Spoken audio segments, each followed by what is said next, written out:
Hi, this is Jacques Taylor, and you're listening to Jacques Talk. This is a podcast where I talk about the Cowboys, the team I've covered as a beat writer, columnist, TV insider, and radio host for 28 years. I'll also talk about the NFL and the things I love, working out, streaming, food, and all things Dallas. Welcome to Jacques Talk, where sports is fluid. What's true today might not be true an hour, a day, or a month from now. I'm going to give you the truth straight, no chaser. Glad to have you aboard. Let's get it. Welcome to Jacques Talk. This is episode 134. I'm Jacques Taylor, joined by my boy Big Joe in the Big Rig. What's the sit rep, dog? Let's see here. Today, we are 50 seconds in. The light is red, and we are 5x5. Operation Jacques Talk is a go. That is music to my ears. We got Todd Archer coming up for you in just a second. This is episode 34. 134. Who comes to mind? Tommy A.G. Damn. Emmitt Smith's best friend, the man who taught him the playbook. I thought you were going to say Herschel Walker. Herschel Walker, definitely. One of them Tommy camps. A.G. I got to see Herschel at one of those camps when he came back to the Cowboys at St. Edwards. Yeah, it was pretty cool. Herschel, really good player. I always go back and forth on whether he should be in the Pro Football Hall of Fame, because it's the Pro Football Hall of Fame. It's not necessarily, we all think about it as the NFL. I mean, it's not like they got any Canadian Football League players in there, but I think they took into account Warren Moon's damage in Canada with all the Grey Cups. And, Herschel did a lot of damage in the USFL before he came to the NFL. But worst thing ever happened to Herschel Walker? Got traded to the Minnesota Vikings. They put him in the split back, took him out the eye, never ever the same. And he's an interesting runner, man. He had no shake at all. He was just speed and power. Gone. I watched him go 46 for 164 against Florida. Damn. Man, Woo. That's a game for you right there. All almost exclusively to his right. He was a right-handed runner. Interesting. Yeah. I'm trying to debate what we was going to do because some things changed very rapidly around here. Let's go to Todd Archer, and we'll update him on what I was going to talk about before. He told me he was ready. Todd Archer brought to you each and every Wednesday by Smokey John's Barbecue, home of the Jam Session Bowl. 1820 West Mockingbird. It's also Wing Wednesday. Smoked wings on Wednesday. Swing through, pick you some up.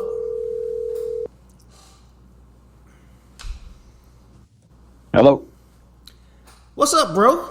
What's going on? Hey, we want y'all to know we always appreciate Arch joining us when he's in training camp, because it's 7 o'clock his time. And so I always check to make sure he hadn't had a late night or he needs some extra time. But you're up working out this morning. What we got going on? We're doing weights. Oh, just the elliptical. It's no Jacques Taylor workout. It's just 30 to 45 minutes on the elliptical is all. That's to be celebrated, man. 45 minutes on the elliptical ain't no joke. If you're moving a little bit, so it's you'd be. I'm gonna invite you on a hike on a Saturday when you get back in town, when the Cowboys got a home game. All right, I'm not going to lift any weights, so you won't get me to those. Or I'm not going to jump rope either. Well, I do want to learn how to jump rope, but I'm not going to jump rope with you either. Bro, that's one of the, I didn't learn how to jump rope till about 10 years ago. We was having contests at the house with the kids, and they were killing me. And I finally jumped rope, and now it's my favorite thing to do in between working out. But before we get into the real content of the Cowboys in training camp, one of the great Cowboys died the other day, before your time and before my time. Duane Thomas, Dallas Lincoln High School graduate, big part of, I believe, Super Bowl V victory, or the win over Miami in the Super Bowl. You got any thoughts on Duane Thomas from your years covering the Cowboys? Just the 1 year where he didn't talk to anybody, right? That was How him? about that? Yeah. Like, I don't think he talked to coaches, to nobody. media, team, like anything. No, right? He was a true original, man. And he was out here at camp not too long ago. You mean like a few years ago? Yeah. He came out here. Garrett was the coach. So I guess that's that during that 10-year run. But I remember him being out here, and all the longtime Cowboys folks like, I can't believe Duane Thomas is out here. And basically, by longtime Cowboys folks, I probably mean Brad Sham, because he's the only guy that's probably around who was around those teams when he was around potentially. I don't even know if Brad was around him actually. No, he was he didn't play that long. He made a little bit of like how many seasons do you think Duane Thomas played? 5. It seemed like he's this Maybe great 5. player. Maybe 5. That man played 4 seasons in the NFL. 2 with That's Dallas and 2 with Washington. Wow. Yeah, he climbed up in the stands on somebody. Well, he was the original angry man. Yep. And if you grew up in the 50s and went through the 60s and you played football in the 70s, I can see how you could be the angry man. He also had the great quote after the Super Bowl. I think Tom Brookshire asked him what it was like to play in the ultimate game, and he said something to the effect, if it's the ultimate game, why are they playing it again next year? He was that guy. But Duane Thomas, best year with the Cowboys, 1971 when they won the Super Bowl. 793 yards, 11 touchdowns, 4.5 yard average. Even caught 13 passes for 11, almost 12 yards a catch, 2 more touchdowns. That was his Led only. the NFL in rushing touchdowns that year. Yeah. Seemed Exactly. like they had 3 good running backs. Calvin Hill, Yeah, I think Walt Garrison. Calvin Hill, number 35. Walt Garrison, 32. Duane Thomas, 33. Actually, Grant Hill might have been the guy who said, I can't believe Duane Thomas is out here. but that was. But then he got traded to Washington, and or he went to Washington. Cowboys got rid of him. He sat out. Looked like he sat out a year, and then went to Washington as a free agent. But Duane Thomas, Hollywood Henderson put on Twitter yesterday that his good friend and had died. So there you have it. Now, what's going on in training camp, man? That's got you intrigued. It's kind of, I don't want to, it's a boring camp, and I don't mean that to be a bad thing, but by any stretch. Right. There's just not a whole heck of a lot going on. It's actually just been kind of about football because obviously CD's not here, Dak's not signed. That everybody would think that's the overarching, oh my God, everybody's worried about this day to day, but no one really is. I mean, they eventually get done. With at least with CD, who we've talked about the Dak deal forever, so we can maybe just stick with what's going on here in camp. But here's one thing: like, I'm going to go to Mozzie, and I'm watching him probably more than I did last year, and he's done a better job than he did last year. Right. But I still don't know if that's saying much. And I know the coaches can say, Zim can say, I'm really pleased with what he's doing, and Mike McCarthy can say, he's doing some good things out there. But then when you watch him, you just kind of like, you're always wanting more. You always want, like, okay, follow that good play up with another good play, and it'll take a little while to get it. So he's been better than what he was the year before, but still some questions there. On the offensive line, I think we know who the starting 5 is going to be once Guyton gets over whatever this illness is. He should be back to practice here on Tuesday. I think he's been a pretty good story. He did a nice job on Micah. And speaking of Micah, it took him a while, but now he's looking like Micah. The last 2 padded practices were like last year where he just ruined every practice. He's been really good. And Zim's got him here, there, everywhere, and I think that's a good thing for this, for him at 240 pounds, and for this defense, provided you have other guys that can fill in those spots that he plays good enough, if that makes sense, right? Like, you don't want a huge, massive drop off. So, and we'll find out that this Nealon kid, 2nd round pick, Marshawn Nealon, Western Michigan. He got a little something to him? He's got something to him. I'm not saying he's going to be D-Law and play here 12 years, whatever the heck DeMarcus is up to. But, I like to see guys when their initial move gets stopped, they have a counter, or they just fight with their hands and try and get the guy out. His hands are like quick now, like, and I can't believe I'm acting like I'm Johnny You Football. sounding like Scout Todd Archer. But when you watch some other guys and they get stopped on their initial move, they're just kind of like, they turn into jello. That's because they thinking. You can't think. You know what I'm saying? It's got to be a no mind type of thing where you. He's. I like what I've seen from him too. Very instinctive player.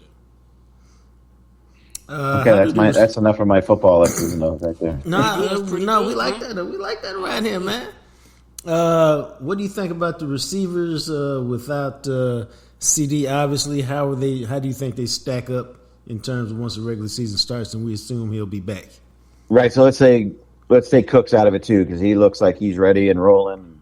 Him and Dak have kind of looked different than they did certainly a year ago at this time, and probably have increased from when Cooks really got involved, like the midway point of the season, or maybe the third way point of the season where he started getting involved. So he's been fine.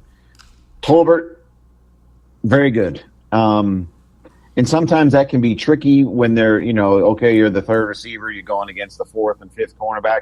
He's going against the quote unquote starters right now and doing a lot of good stuff.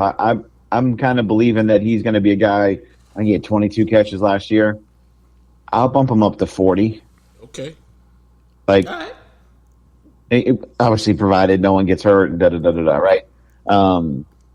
And because you got to figure Ferguson is really the number 3 receiver behind CD and Cooks, and maybe even a running back emerges, right? This Jalen Brooks, hand catcher, like plucks it.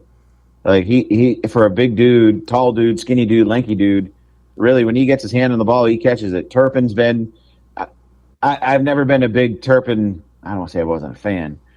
I never thought he could be a significant part of the offense. I thought he was just a gadget guy. He might be part of the offense this year. But again, if they don't get CD done or something happens to one of their top 2 during the year, there's major questions about all of them because none of them have done it. And then you have to wonder, is this 2018 when it was Deontay Thompson, Allen Hurns, that crew, right? So that's an issue. And speaking of that, we can go to the running backs real quick. Yeah. The running back room might be that receiver room from that year. Yeah. If you know what I'm getting at. Like, we all love Zeke. He's taken like 1 or 2 snaps in a team period, and that's it. Like, they're really limiting what he does. Dowdle had a good day yesterday. They talk up Lipke like he's the second coming. Okay, sure. But again, if he's got more than 10 carries on the year, I don't know what's going on. And then and Royce Freeman too is another guy. I'm still wondering if they're not going to be looking for a running back before week 1. Not to be the guy, but to be a different element in the run game if you're truly going by the committee. What about Deuce, man? And he's been hurt he's missed like the last 4 practices with a hamstring. So he's not practiced. He might have practiced in pads once. All right, I explained this to a friend of mine who was trying to convince me that Zeke Elliott was going to be the guy. And he was going to recapture some of his youth. And I said, dog, I'm as big a Zeke fan as you could find. Because I knew him from the glory days, the beginning, with the Buckeyes. So I'm always a Zeke guy. OH. Baby. OH. Don't get me hyped. Oh, you say OH and a dime. Oh, I hadn't heard that one. Oh, yeah. Well, hey, Arch. Wow. But I asked him this. I said, hey, what is Zeke here to do based on what you've been told? He said, short yardage, goal line, score a touchdown. Okay. I said, let me tell you this, bro. Take away the name Ezekiel Elliott. If the Cowboys had signed any other dude in the world and they told you his role was going to be short yardage, goal line, would that make you run out there and get some condoms? The answer is no. What is the hell? Really? Well, I mean, I said something else when I was talking to him, but I'm trying to keep it cleaner here. The answer is no. There's no short yardage goal line dude that's gonna get you all excited, man. So it don't matter whether it's my favorite running back at Ohio State ever or not. It's, I would love for him to prove me wrong, but I just, at this point in his career, he's just a cog in a wheel. The best. I'm trying to think of like running backs who started like Zeke's career did, right? And started to drop off and came back and had that one big time season. I'm just tossing it out there. One big time game. Otis Anderson, Super Bowl, New York Giants. Well, no, Otis was really great the whole season. He was a 1,000-yard rusher. But he was still old, and he made it back.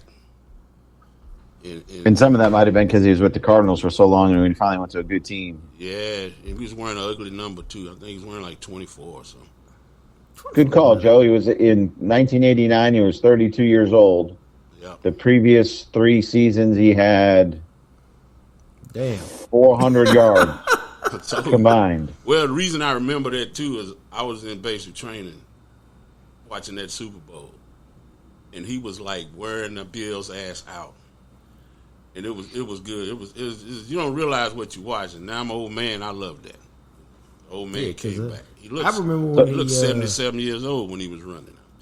Yeah, that's a great I hope example. I didn't say Arizona. I meant the Cardinals. Yeah. Yeah, because I remember when he burst on the scene in '79. 200 some yards. Just like, oh my God. Who is that? Yeah. Yeah, because he was, Goodness. and he put it on the Cowboys that rookie year. Yeah, he did. He put it on them. And 1,600 yards in '79. And so, that's a great example. Because his previous 4 seasons, as Archer's pointing out, was 479 yards, 237 yards with 2 teams, 6 yards, 208 yards, and then all of a sudden, 1,000 with the Giants. Then, the year after that, 700 and 100. Then he was done. Okay.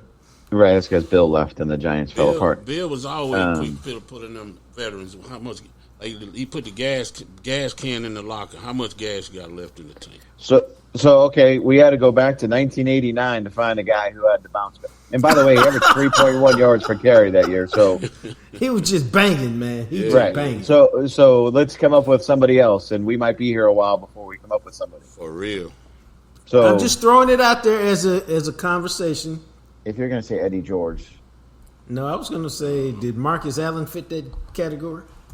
Oh, well, Marcus was well kept. Marcus was he was on the shelf for about 3-4 years. When he played fullback with Bo, he played with Nick Bell, whatever the other Bell, or whatever running back Al Davis wanted to put in front of him. Right. And he didn't get to play, so he was, and he was older when he played with Kansas City. Yeah. He spent 5 years with Kansas. I just not realized this. Marcus Allen only had 3,000-yard seasons, none in his final 13 years. Right, and as Joe was saying, him and Al Davis got crossways, and Al wouldn't let him go, and all that kind of stuff. So crazy. That's crazy. And was still Hall of Fame. Yeah, that's crazy, really. But anyway, we are struggling to find anybody. Not saying it can't happen, right? But I think the expectations need to be he's not going to be the Zeke you remember in 2016, 17, 18, 19. No, and as I told my friend as we were having this conversation, I said, dude, just YouTube some highlights, man, and look at Zeke as a young man, or even, it's amazing. They don't even look the same. He used to hurdle everybody. Hurdle. But that's just age in the game. That's not specific to him. That's just what happens to older players and older running backs. And look, I'm dying on this vine. You can argue that the Cowboys have made the mistake of signing from that extension, but I think what they were doing when he held out and they signed him to that big time deal was, okay, we know running backs hit the wall by the time they're 30. We're going to buy out his free agency years until he's 30, and then when he's done, we'll be good. We'll be ahead of the game. Well, they didn't know that number went from 30 for a lot of running backs to 27. Yeah. So that's where it kind of bit them a little bit. They were trying to be ahead of the game, and it just didn't work. So, yeah, I'm not. Zeke is fantastic teammate, fantastic guy in the locker room, excellent around the goal line, short yardage, pass protection, all that stuff. He can still do all that stuff, but at some point you got to pop the 20-yard run, and that doesn't happen as much as it needs to, which is why they're going to the committee approach. And if they can get how many yards they got to have between their running backs only for it to be a good running game. Like last year, just running backs. Let me look at this. 13. Man, they used 13, 40, 1,400 yards roughly, say, between their running backs. Of their 1,900 yards came from the backs. Well, what do they got to get this year to be better than that? Just 1,401. I mean, 1,500, and it doesn't matter if it's four guys getting that. If it's four guys getting that, cool. Remember when the Saints won the Super Bowl? You remember who the leading rusher was? Wasn't Reggie Bush? Pierre Thomas. Pierre Thomas, out of Indiana. But here's the thought thing. You were trying to sneak that stuff by me, weren't you, Joe? Yeah. Oh yeah. Trying to get your fastball. I got you. Arch stayed back, kept his hands back, slapped that thing to the gap. Roger that. My point is that the Saints didn't lead the league in rushing, but they led the league in rushing attempts when they was ahead. So I think when you got to run it back by committee, if you strategize it like that, you don't have to have the powerful running game. Because McCarthy's had committees, right? Yeah. I mean, he's had three guys that he's rolled out there for from James Starks to James Starks. That's right. All them kind of guys. Yeah. And so. Yeah. Well, you on your A game today, bro. Well, you always on your A game, but you extra today. It's all good.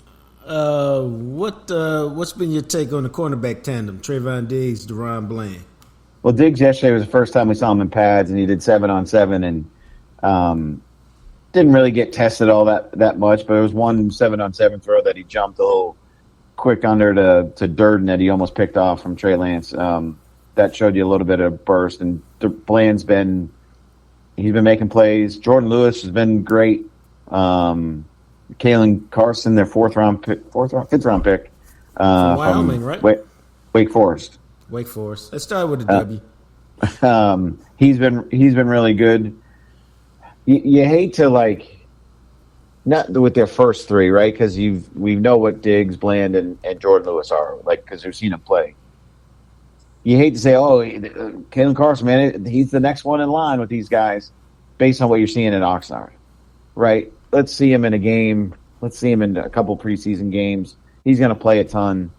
He'll give up something, but he's the guy, like the next play, it's like it doesn't bother him. And I think Bland's a little bit like that too, where, he doesn't get affected when he gives up a play. And I think Carson's got that same trait. I like what I've seen from him. And I think those are your four corners.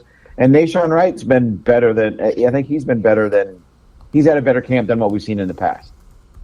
I don't know how he makes the team at the moment. But he's one of those guys, maybe like when they say, we got tough decisions, we got a lot of guys that can play in this league. He's probably one of those guys that they can actually mean it when they say it. Oh, all right. Now, we spent all this time, and we haven't really talked much about the quarterback. And normally we're only talking about his contract. Right. What's he looking like in camp? Like Dak. That's a positive. And hold on, I'm going to call up my numbers here. He's not always been a good practice player. I think that's a fair statement, right? Correct. There have been times where we've been out here yeah. But he's not throwing in my tracking of team and 7-on-7 since the pads come on. He's not thrown an interception. It's 119 passes.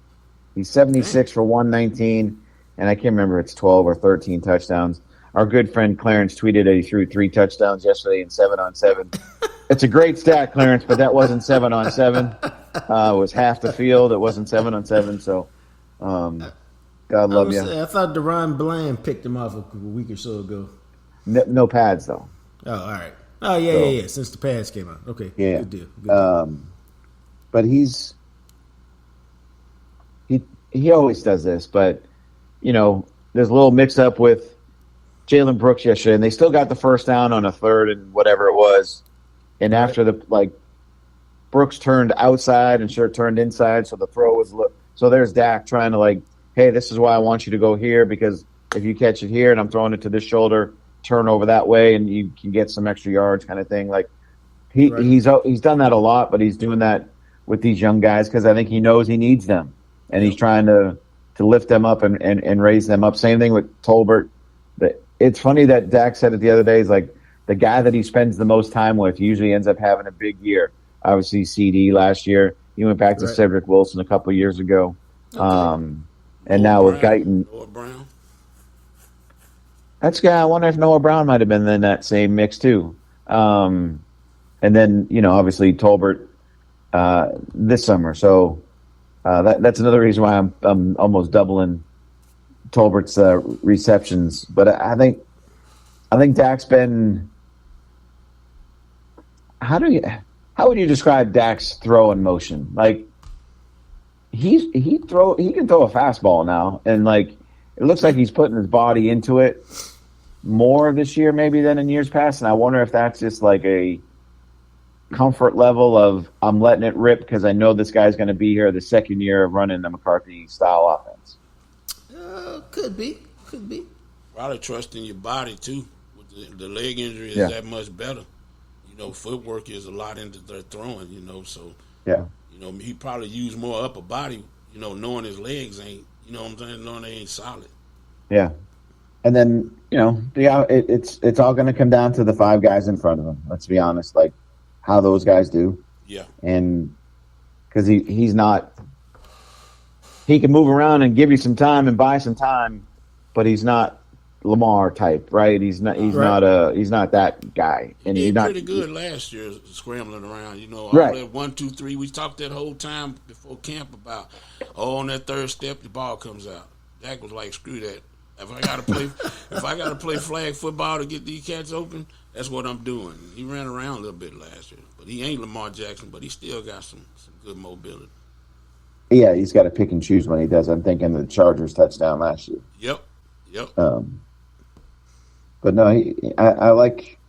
I don't know what 76 for 119 is percentage wise, but that seems solid.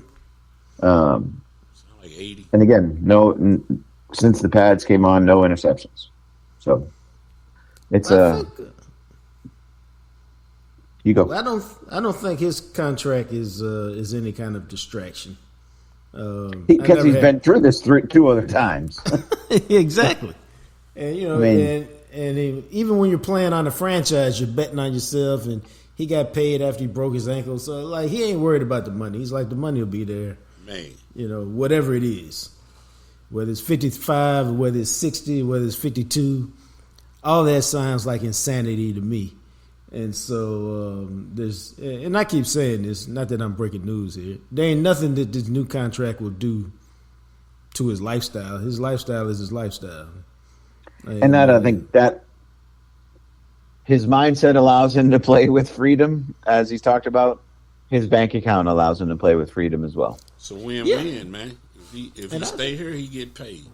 If he leave, man, he gonna get paid. Yeah, I think people will be if he's out there on the free agent market, people will be shocked and stunned by the number that comes in, because you'll get into a competition with whether it's 2 teams or 3 teams or whatever. Let's play this out a little bit. So you got to get all the teams in the league in front of you, so you can know how many teams are going to be needing quarterbacks last year. So we'll do, even if there's a slight question, we'll say, okay, they could. There's really, I guess you got to put the Jets in the category because you don't know about Aaron Rodgers. Yeah, but you assume, based on everything you hear, Aaron Rodgers is coming back. Right. But no, let's just give it a question of, the Jets don't mind spending money. The Steelers don't know in either of the guys they have this year. Tennessee, if Will Levis can't play, but maybe if he doesn't do it this year.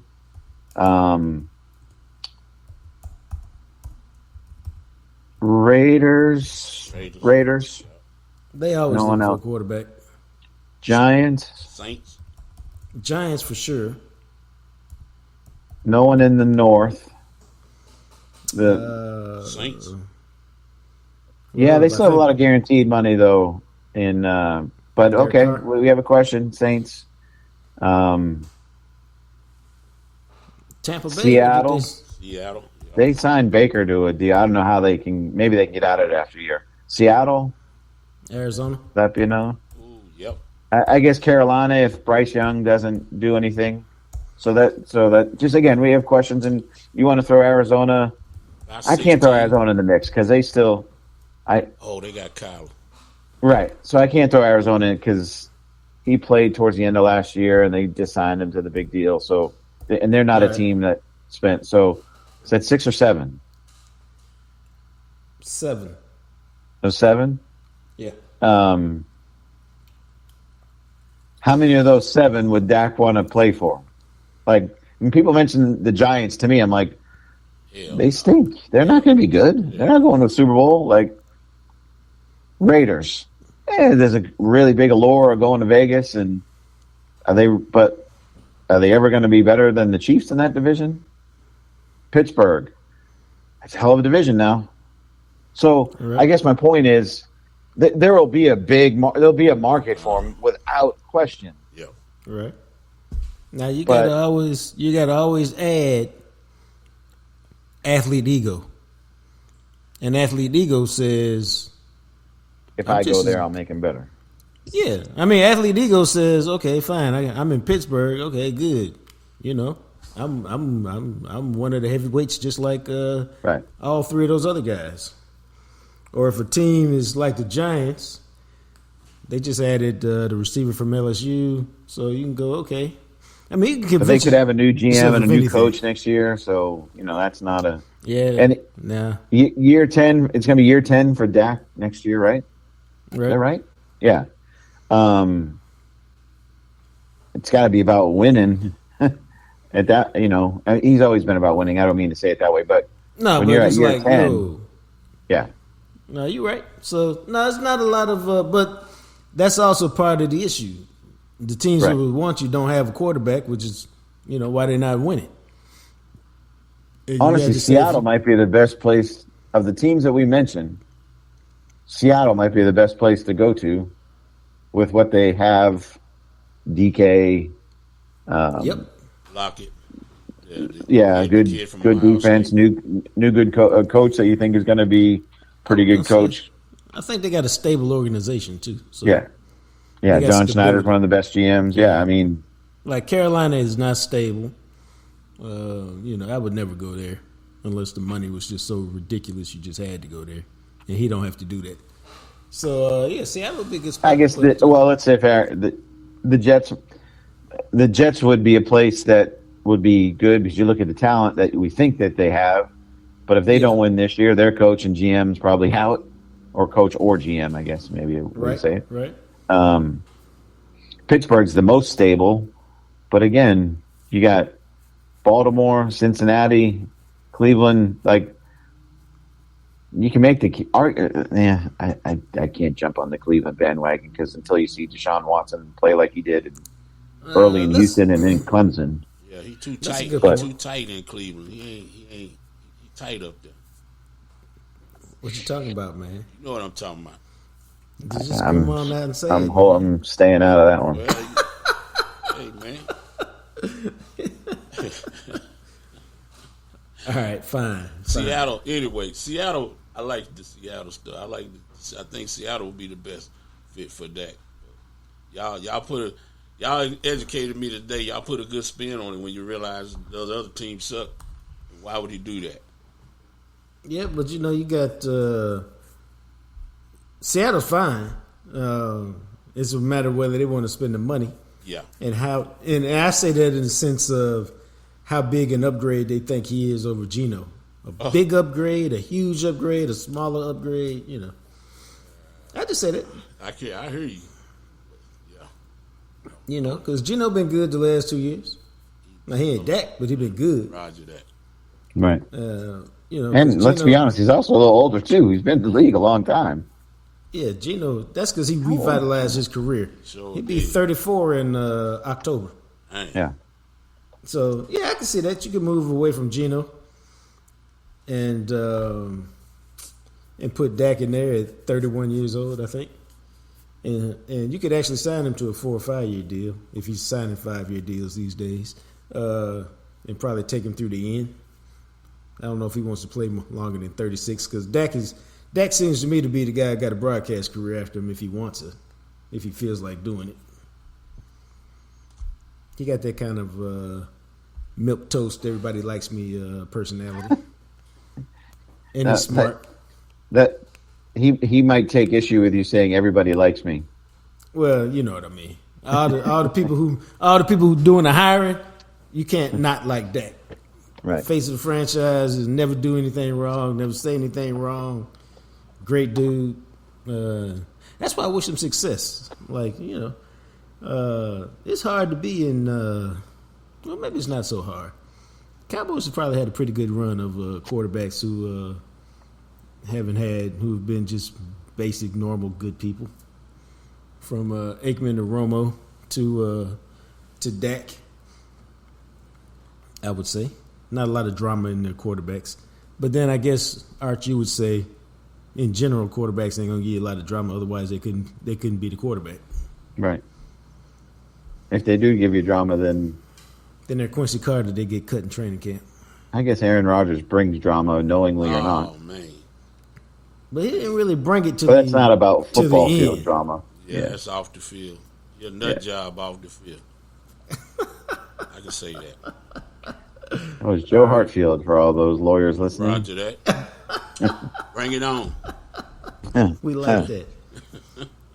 All right, Arch, we appreciate you this morning, man. Yep. Sounds good. How much longer are you out there?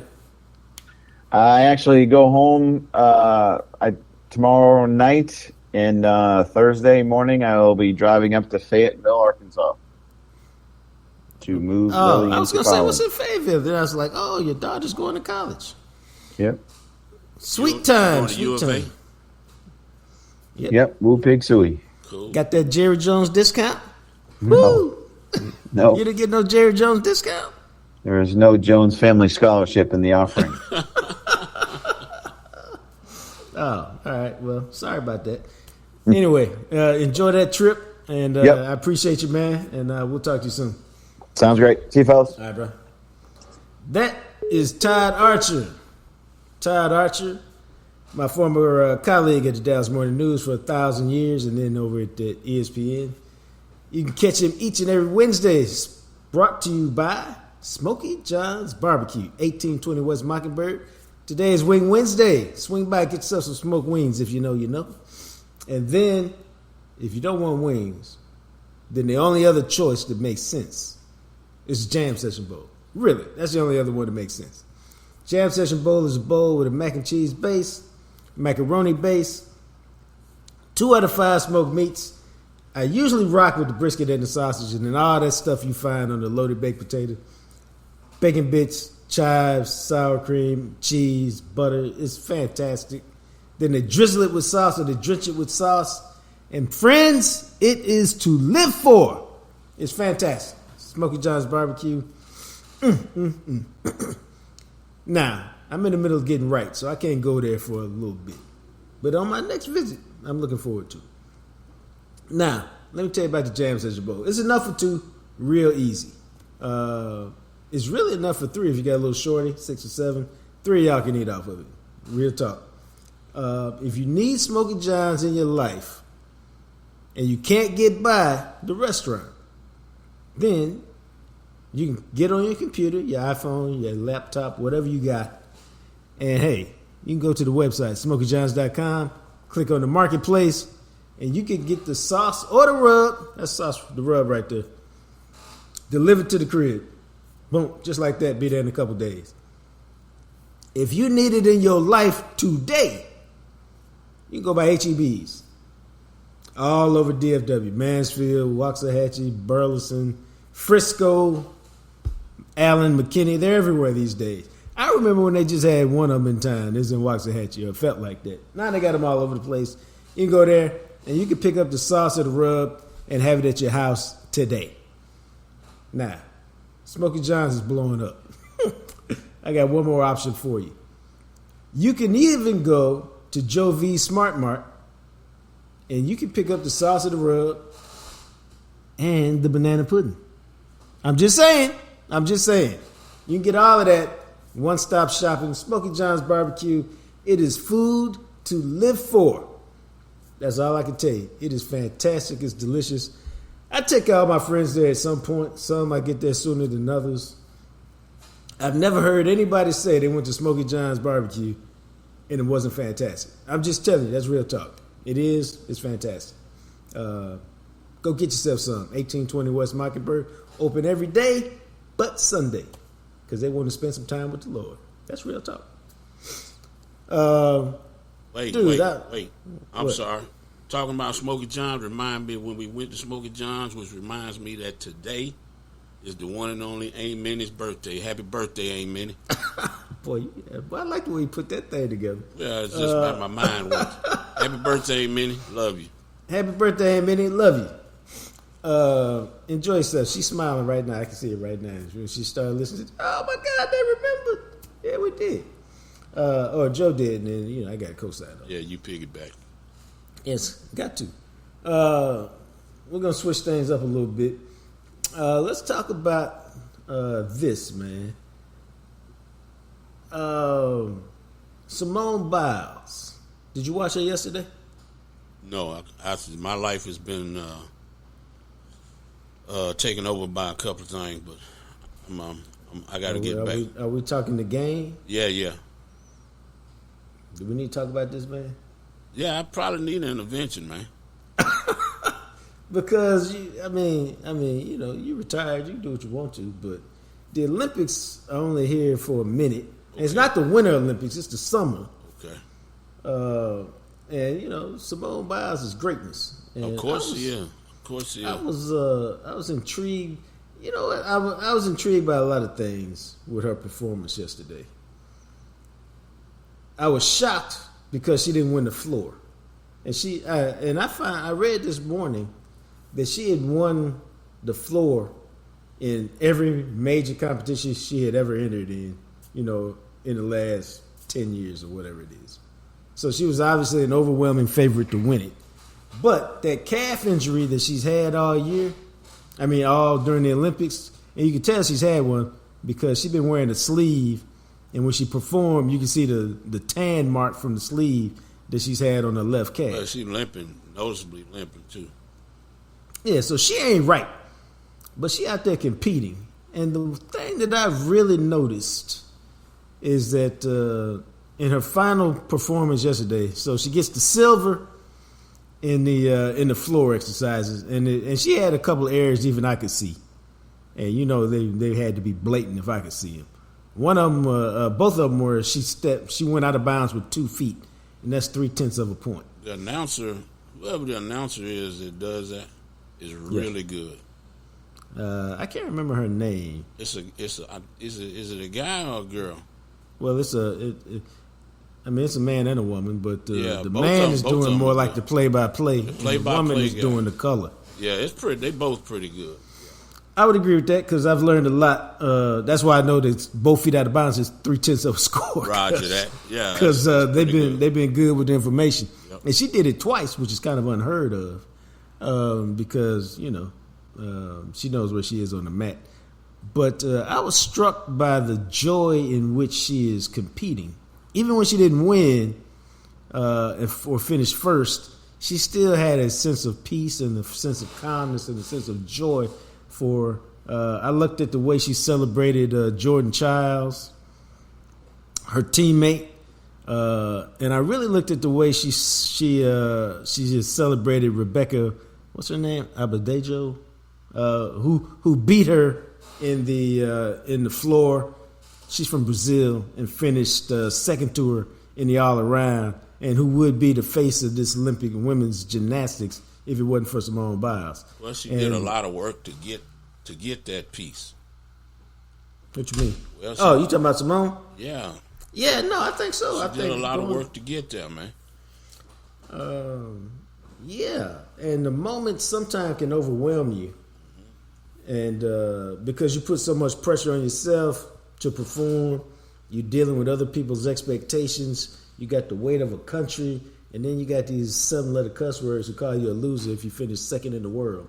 Or if you get the twisties, you know. A lot of times, though, pressure is the pressure you put on. The worst pressure is your own expectation. You know. How did you deal with pressure? Whether it's football, whether it's a service, whether it's being a truck driver, everybody got their own version of pressure. How you deal with it? I think you learn how to live outside yourself, kind of be outside the moment. Where in the moment, you don't think about what's happening.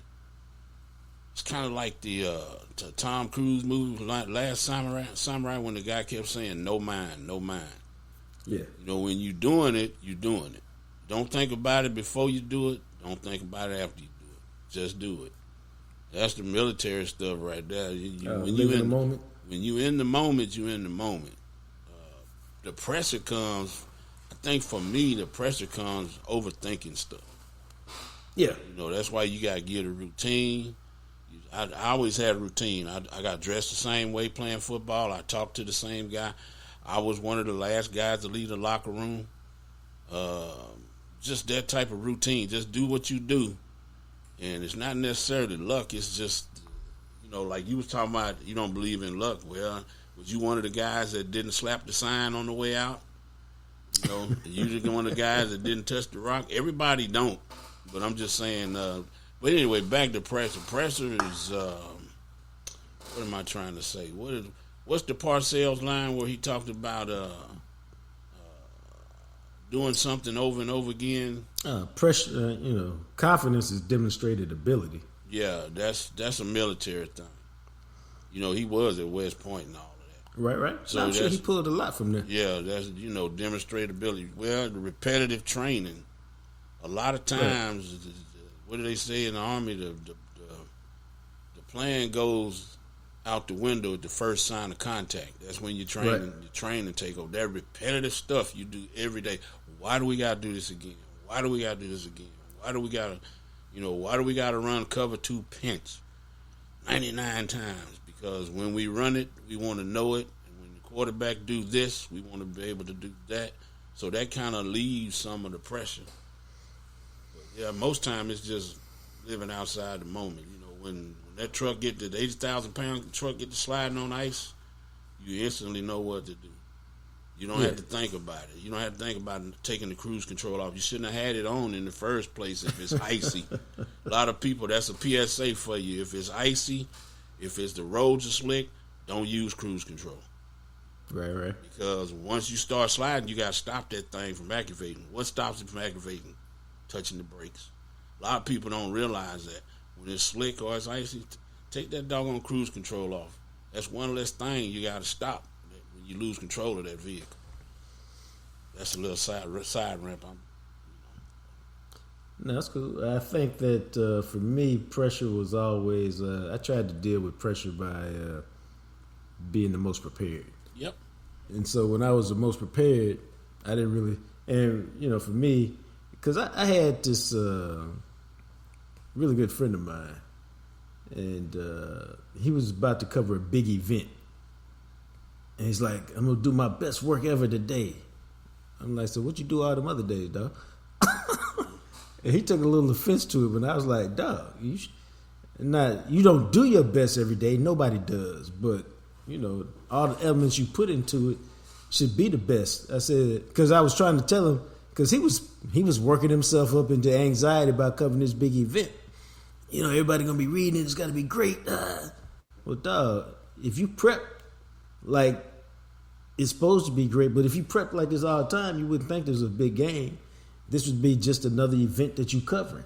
It wouldn't be the end all be all. And so I was always the preparation guy. And I learned that, this is funny to me, I learned that in the 7th grade. I may have told you this story once or twice, man. But I was taking Texas history, which everybody in Texas takes in the 7th grade. Mr. Crowley, who wore a 3-piece suit every day, was our teacher. Yes, every day he wore a 3-piece suit. And he told us our test was going to be on all the rivers in Texas. There's 22 of them. All the geographic regions, I think there's 7 of them. And 3 or 4 more things about the geography of Texas. That was the test. And I was like, oh my God, I ain't gonna never remember all these things. I went home crying to my mama, hey, we got this test, I'm never gonna get it, there's all this stuff to do. And this is when having a mother as a teacher comes in handy. She said, oh, here's what you need to do. Those 22 rivers, just put them in alphabetical order, memorize them alphabetically. I said, oh, okay. So make a long story short, I studied for the test, unlike most tests I had ever studied for. And I knew it frontward, backward, sideways. I went in there, I took the test, I finished the test in 5 minutes, dog. I walked it up to Mr. Crowley. I put it on his desk. I said, I'm done, Mr. Crowley. He said, Jacques, you could not possibly have finished the test. Did you not study?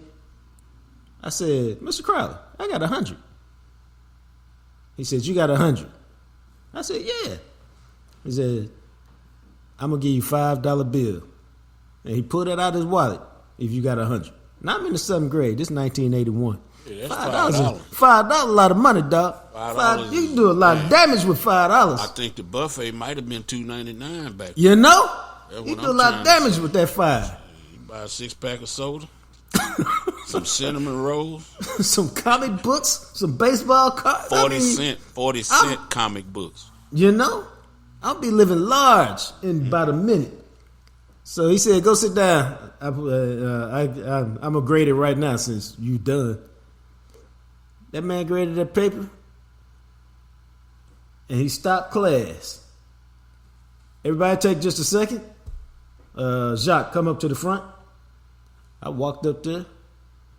I'm sorry I doubted you. You got 100. Here's your $5 bill. And everybody else was just like, damn! And then I went back, celebrated, laughed, and, acted a fool for the rest of class. And all it taught me was, if you prepare, like you're supposed to prepare, because most time we know what to do, but we don't really do it. You can have that kind of success. Now, I was not an academician, so I didn't really replicate that on the regular. But that's the one time I did, and it let me know that if you prepare and get ready, then there's no pressure because you're ready. Well, you was ready because you remember that there's 22 rivers in Texas. 40 years later? There you go. 22 rivers, all right? Yeah, that tell you, that meant something to you. And you don't remember nothing, but you remember that. Yep. For sure. It's amazing what you put in that vast warehouse we all got. Preparation is everything. I had a friend of mine. We was in Phoenix, Arizona, and we were surrounded by homeless people. We delivered to a Ponchos over there. Guy come up on a 10-speed, told him talking about he was a witch doctor. Another guy talking about he used to work in missile silos somewhere, and old boy said, "You ain't worried about them people?" I said, "No." He said, "Why not?" I said, "Cause I got this 45 right here." What do you mean? I didn't know you had a 45. You'll never see it till it's necessary. There you go. That's the whole thing. I carried that thing. I carried a 9 or 45 while I was driving the truck. It's against the company policy. They can't do nothing about it now. But it's against company policy. But I never pulled it out on anyone. Right. But that's what I'm saying. You gotta be prepared. You just can't be stupid. No, true that. And so I think when I look at Simone Biles and the piece that she's got, I'm very happy for her. Yeah. She gets to that. She did a lot of work with that, man. A lot of pressure. A lot of pressure comes with that. And at a young age, Yeah. And even like Jordan Childs, who finished third in the floor, she's like, "This is my first individual event ever, and my first medal ever," and it's like, you just, lot of people still look at it as like if you didn't win, you lost, and that's not always the case. Well, it's a proud moment. It's a proud moment. You put in work. What's the tennis player you talked about the other day that cried when he won the gold medal? Djokovic. We never finished the thought on that, but man, when you do something like that, you done won all them other tennis events, but when you do it for your country, man, you representing everybody. Not just that, but apparently he had competed 3 or 4 times and had never won a medal. Right. Or never won a gold medal. You know, for a guy who's won everything he's ever tried to do. Well, he could be Lolo Jones. Dude, yeah. Man, I got tired of seeing her trip on them. I mean, it was definitely. It was almost expected at one point where it's like, something gonna happen with her. No, so that's. I'm looking forward to the 200 now. That's We didn't talk about the controversy with the doggone. The Jamaican ladies pulled out. They made them walk all the way around the track, and then it might have been the reason Sha'Carri Richardson sat in the block. She had to walk all the way around. They didn't let them in a gate. This is, man, it's life in a big city, dog. No. No, you didn't let me finish. You can't. Okay, I'm sorry. It's life in a big city when they do stuff like this, which is. You had some rules set up on Monday for athletes who live away from the Olympic Village. And then you change the rules overnight and apparently don't let everybody know about the rule change. And I show up and I do the same thing I've been doing for the last 10 days. And you go, no, today you got to do this. I'm like, what are you talking about? Yeah. And it's, man, it's... And you don't know who changed the rules or what the protocols were, but it was jacked up, and that's why she pulled out. Shelly Ann Frazier pulled out of the 100 because she couldn't get on the track to warm up in time. Yeah. And then it turns out that I believe, according to some things I read, that Sha'Carri didn't take a warm up or didn't warm up before the semis. I don't know if that was the case for the finals, but before the semis, she didn't warm up. Now she also had to deal with the rain and the track, so. But again, from what I saw, Sha'Carri appeared to be at peace with being, with finishing second. She appeared different than, some other races you've seen her where she lost and she was kind of not gracious and, the other thing. Well, and it's okay. I mean, you don't have to like losing, but you should be gracious, in defeat. As much as you can, even though it's bitter and nobody likes to lose. As long as we're not talking about, video games. So well, if I did the best I could, I'm gonna be gracious as hell. People forget. I'm saying if I didn't prepare and I did something stupid or I just was not giving my best, don't talk to me. I don't even want to talk. Yeah, I'm probably crying right now. There's something to be said for doing your best. Like, if you run your best race and you set a personal record and you finish 8th, there ain't really much more you can do. That's just what it is. And I think, we talk about it all the time. Jason Garrett talked about it. I told my son I had changed my workout program around. And he said, well, why you do that? I said, oh, dog, it's a never-ending quest to be the best version of yourself. So I decided to switch it up so I can make some progress. And he looked at me, he's like, that's a good thing to say, Dad. And I was like, dog, you don't never quit trying to be the best version of yourself in whatever it is you're trying to do, no matter how old you get. So if you can, I think you're right. If you can do that in the Olympics, you can live with yourself. And that's really what it's. And then see, that's what it comes down to: meeting your own expectations. That's what I was saying. The most pressure you put on is the pressure you put on yourself. Yeah, it's the outside noise is outside noise, but if you ain't, I can't worry about what's on the outside. If I worried about what was on the outside, I wouldn't be able to be on this show with you.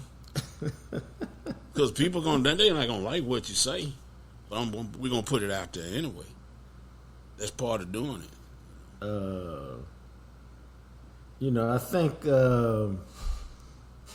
I think one of the things that is just cool about that is that I think that's it, man. Everybody's just trying to be the best version of themselves, and if they can do that, then that's all that really matters. And if you stop paying attention to other people, it's easy said than done sometimes. But when I was writing columns at the morning news, and even at ESPN, I had told somebody once that the only way you can write a column and be honest with the column is you can't care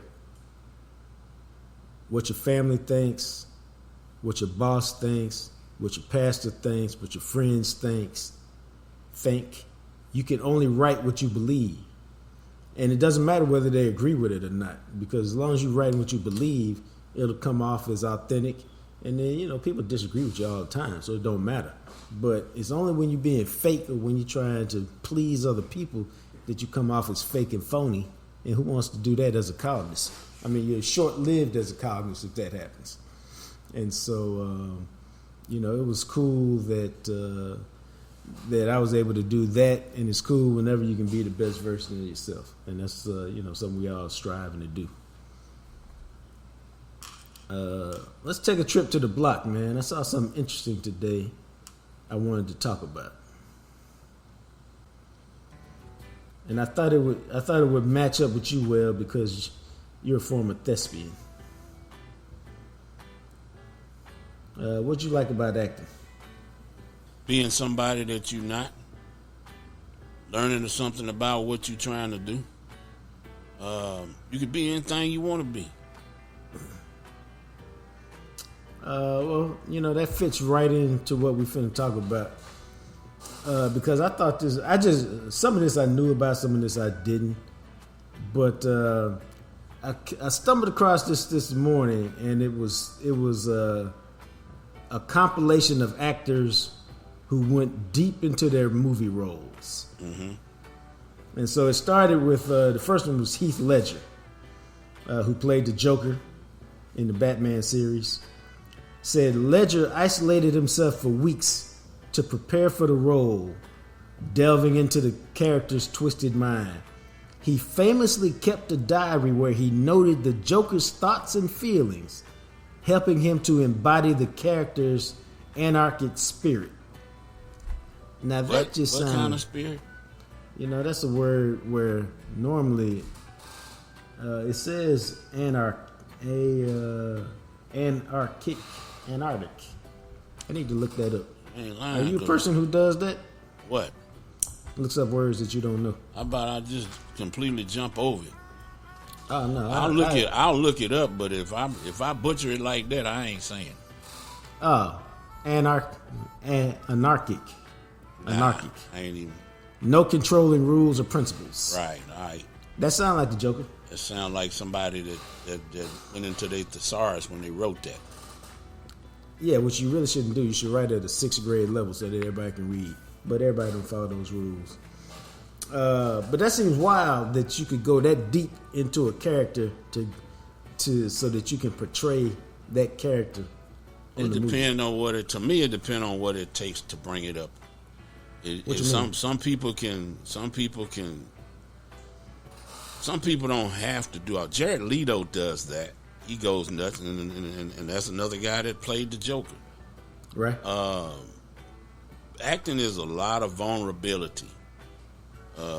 It's a lot of, you in front of people, you have to portray. You kind of have to get to a point where you feel what you really feel, and whatever it does to bring it up. Like, say, if you got to think of dead cats, or you got to think of the sea being calm to get a certain feel when you're doing a role. I don't know about that. That stuff is kind of extreme. And some actors have to do all of that.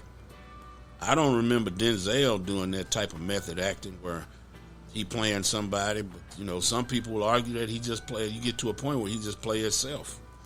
Now I think a lot of actors do that. Like my best example of that is my man Liam Neeson.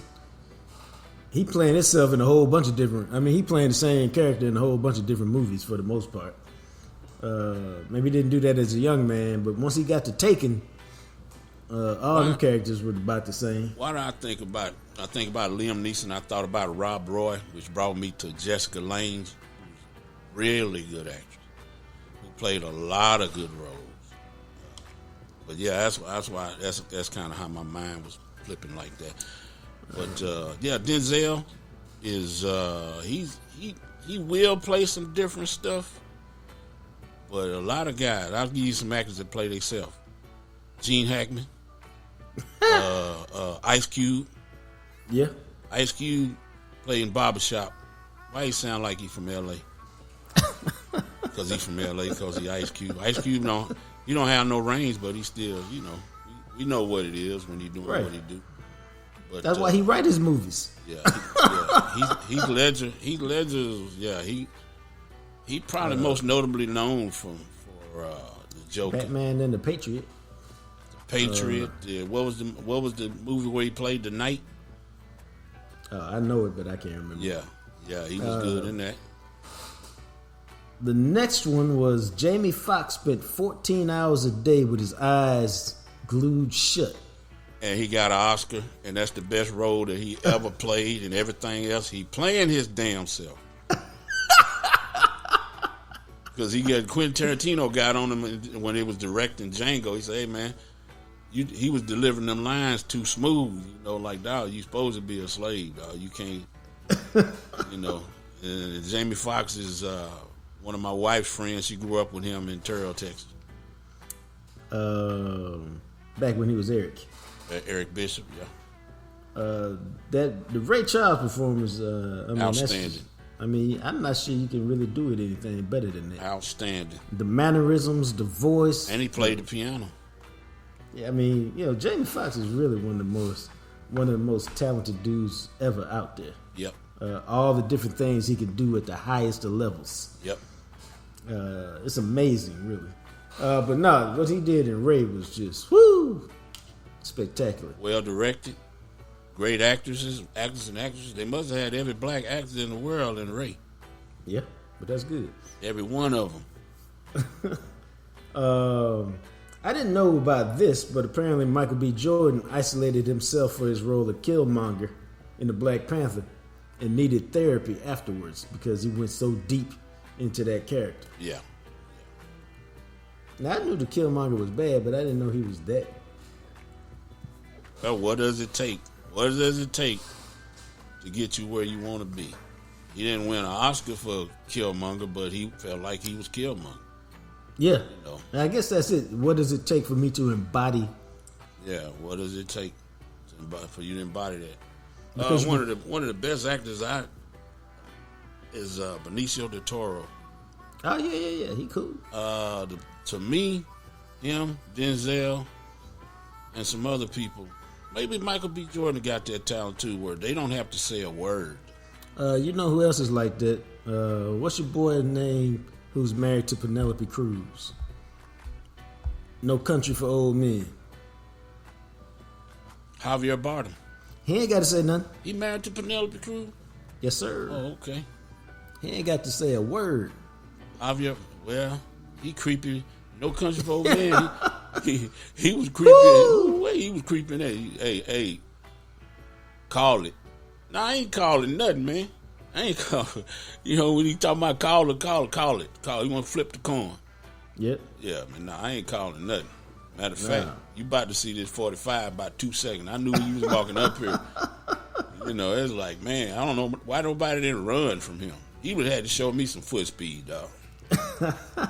I'm just saying, especially if I ain't armed, he gonna have to show me some foot speed. Nobody ran. The only one stood up to him real good was, I think, it was an old lady, like the office manager in the trailers. Yeah. She didn't know what she. She didn't know no better. No, hell no. He had time. He had the sheriff scared. Then there's 50 Cent, who lost 54 pounds in 9 weeks. Mm-hmm. Went on a liquid diet and worked out 3 hours a day to play a cancer-stricken football player. And let me tell you, he looked like he every bit of almost dead. Matt Damon did that in the movie with Meg Ryan and Denzel Washington. Meg Ryan Call was of Duty. Nah, Not Call of Duty. Meg Ryan was the helicopter pilot. Yeah, Courage Under Fire. Courage Under Fire. Matt Damon lost a lot of weight to play a junkie, and it did something to his body. Yeah. So, methods, man. Methods. Man, that's the method acting. That's a lot of that right there, man. I don't know. I mean, here's another one. Forrest Whitaker. I don't really understand this. Forrest Whitaker ate only mashed bananas and beans and learned Swahili for his role in The Last King of Scotland. Idi Amin. Maybe somebody dictator. told him, maybe historically That's they what he told ate? him that's what they ate. Maybe that's what he lived on or something. I don't know. He said he was so consumed by the role, even Offset, his family stopped talking to him. Didn't he get an Oscar nomination for that? Yes, he did. Yeah. And that's not the kind of movie I would go watch, but then I stumbled across it one night, and he was so captivating I couldn't stop watching it. Yeah, I think 'Cause James McVoy was in that. I don't know who that is. That's the guy. I mean, That's the I young. had to see him to know him. Yeah, he's a young actor. He played in Wanted, I think, or whatever that was, and Angelina Jolie, and Oh, yeah. yeah. Now, here's the one that just blew my mind.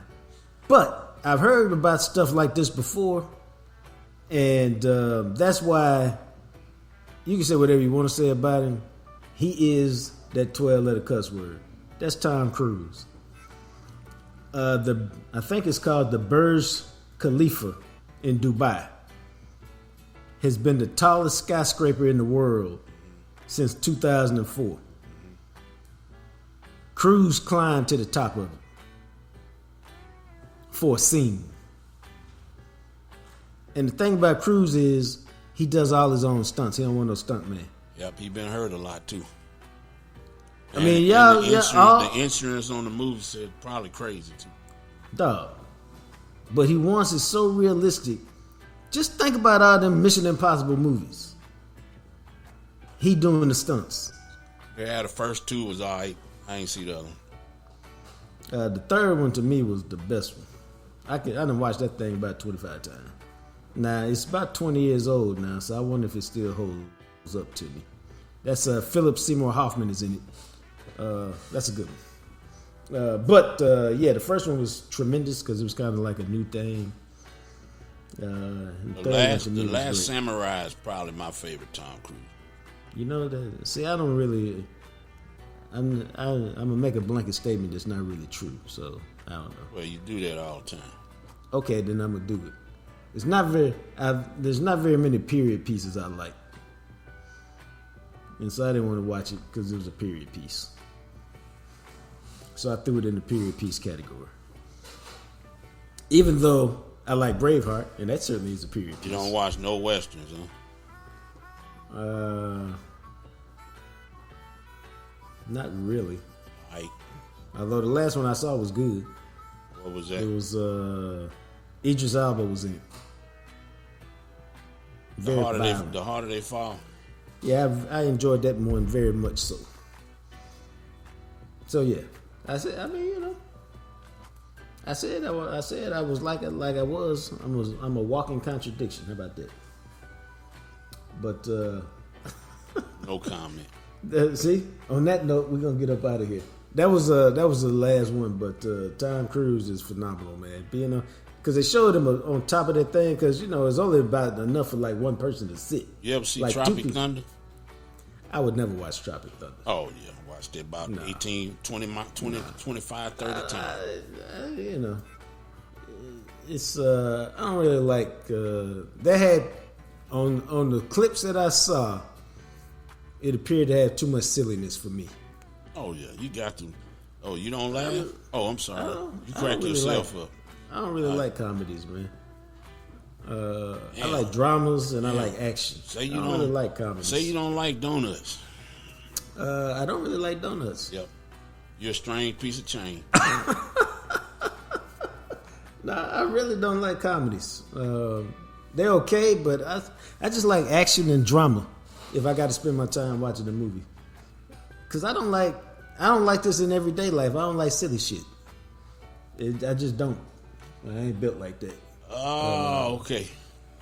Now that doesn't mean I don't participate from time to time, but I don't okay. like. It's the same reason I don't like hanging around. I don't like hanging around drunk people. Because drunk people do what? They do silly stuff. I'm act like I don't know you.